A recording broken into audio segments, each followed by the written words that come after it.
মজার ব্যাপার জাস্টিস চাওয়াটাকে অপরাধ মনে করা অকম্য হয়ে গেছে, দুর্নীতিগ্রস্ত হয়ে গেছে, অপরাধীদের সরকার হয়ে গেছে।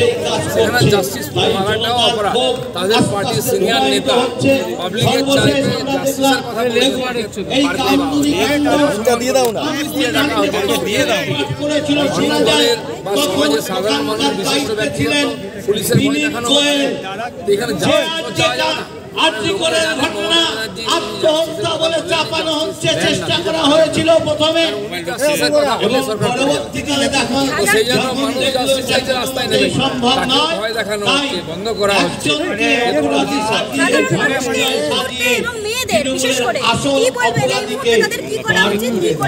না দেখুন, প্রথমবার আমার মনে হয় সাধারণ মানুষ রাস্তায় নেমেছে। এর আগে নন্দীগ্রাম অঞ্চল থেকে সমস্ত এখান থেকে কোটি কোটি টাকা স্ক্যাম হয়, ওষুধের যেমন দুর্নীতি হচ্ছে, সাধারণ কর্মী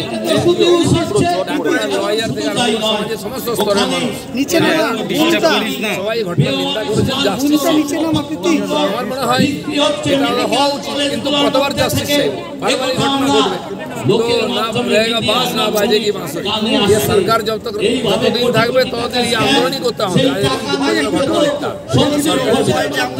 আনন্দপুরে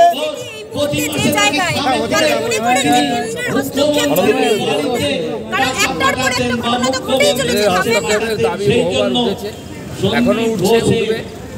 কেন্দ্র দাবি করবে, সংবিধানের মাধ্যমে তারা কাজ করবে, তাদের জন্য আছে ব্যবস্থা, তারা দেখছে। কারণ কালকে যদি এখানে কিছু হয় তখন স্বৈরতান্ত্রিকতার কথা বলছে, এমনিতে দেশে গণতন্ত্র নাই, দিল্লিতে ছিল।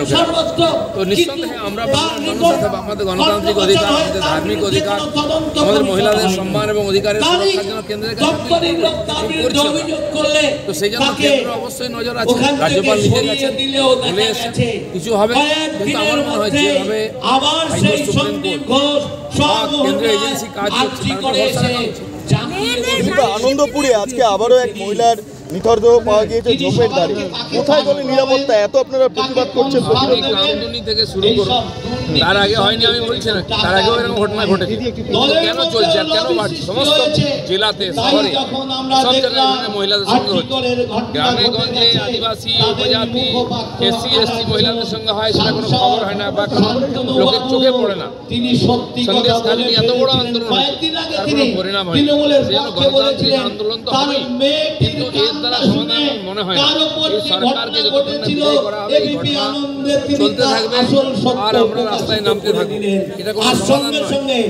সরকার জিতে গেছে মানে যা ইচ্ছা করবে, এটা হতে পারে।